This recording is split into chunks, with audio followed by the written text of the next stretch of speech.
Hey folks, Bob with Siskiyou Gunworks here. In our inaugural YouTube video, today we're going to talk a little bit about handgun recoil and muzzle flip, how to control it, and do a little comparison out at the range. Now, I started thinking about this yesterday when I had to transfer a couple guns to myself because Taurus was letting all of their handguns drop off of the infamous California drop list, which means as of today I can't sell them to anyone.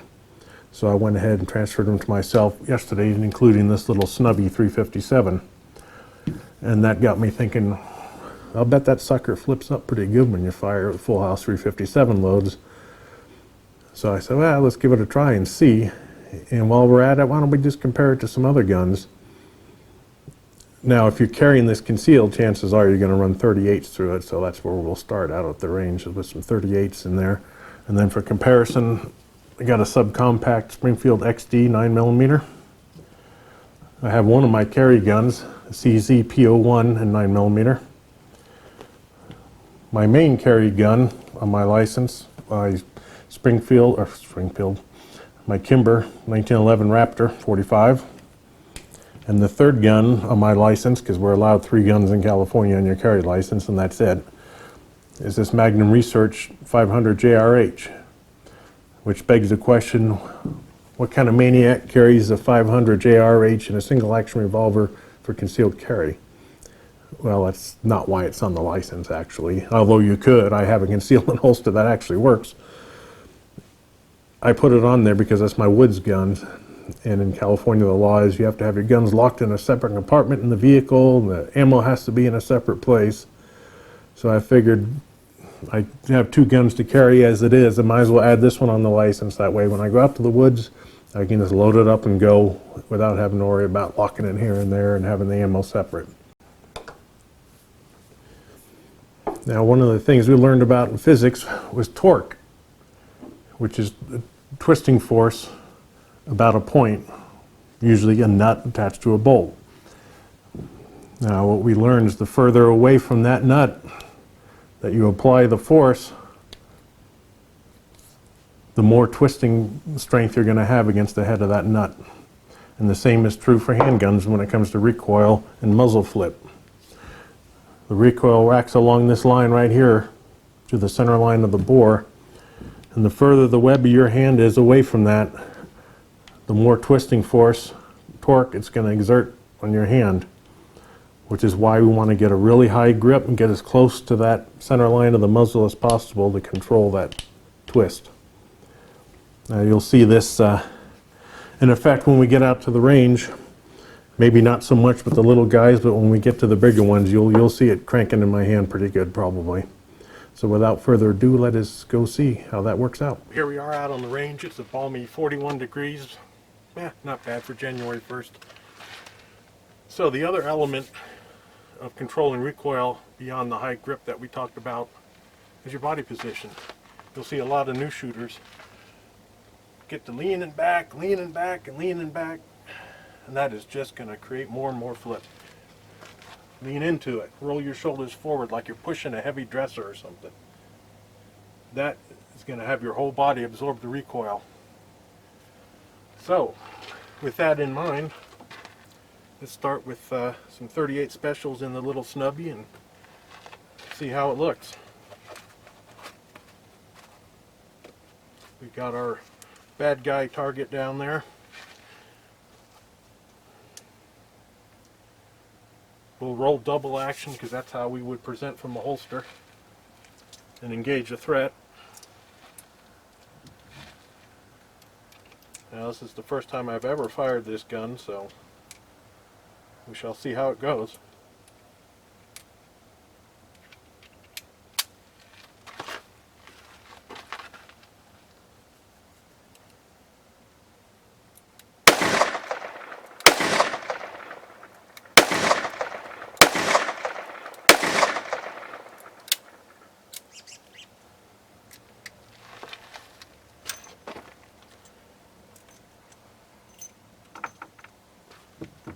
I didn't even notice any, really notice any muzzle flip on that.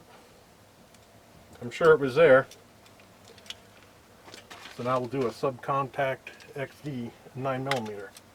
See how it compares.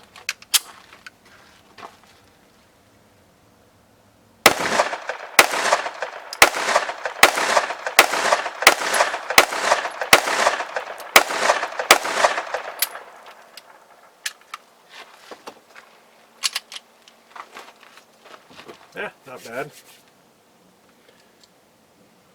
Move up to one of my carry guns, my CZ 75 PO1, another 9mm.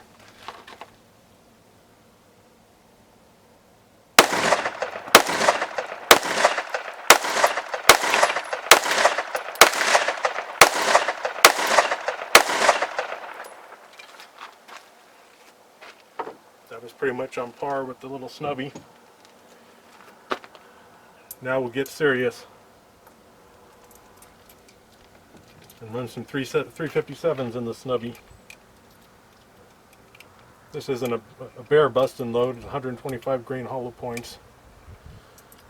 Accurate in my GP100. We'll see how it does in the little guy here. Once again, we'll go ahead and do double action.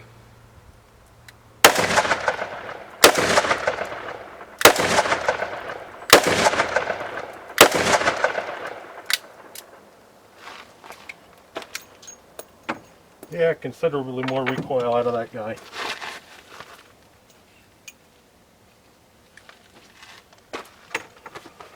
And now for the good stuff. The 500 JRH, just for comparison's sake. Oh, wait a minute. Before we do that,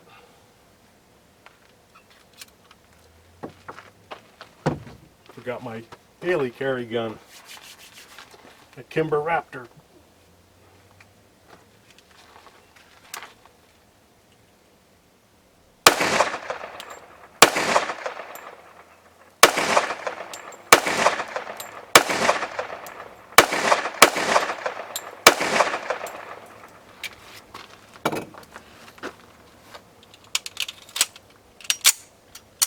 Put it back the way it should be.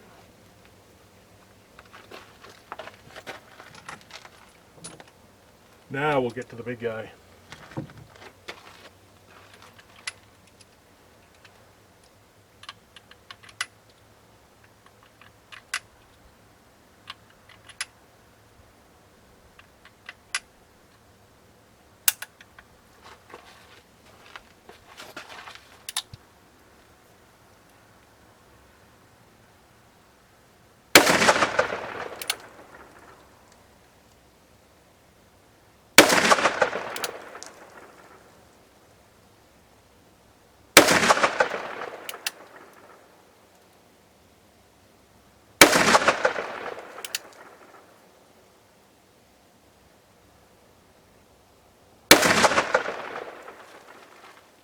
And as you can see, there's significantly more recoil there.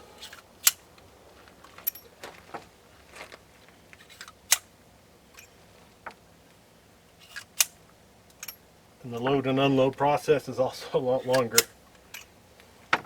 Another reason you don't want to carry it for concealed carry, but if you really want to, you could.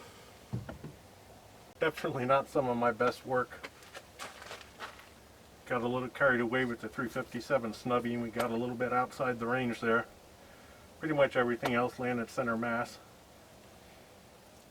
And the 1911 wandered a little bit to the left here on my headshots. But as you can see from the very large 1/2 inch holes, the Magnum Research 500 JRH is a go-getter. So what did we learn from our little exercise? Other than the fact that a 500 JRH is not for the weak. Pretty much across the board, at least in my case, with the exception of the 357 and a little bit more muzzle flip at the 45, they're all pretty much the same, 38s in the snubby or the two 9mm. As long as you have a good grip and good body position, pretty much anyone can shoot anything. A dear friend of mine, her first day on the range, I started with a Browning Buckmark 22. And by the end of the day, she was getting shots on goal with the Kimber 45. It's like I said, it just takes some good training and lots of quality practice. And I hope you enjoyed this little video here. It's time to get back to the college bowl games, and we'll see you next time.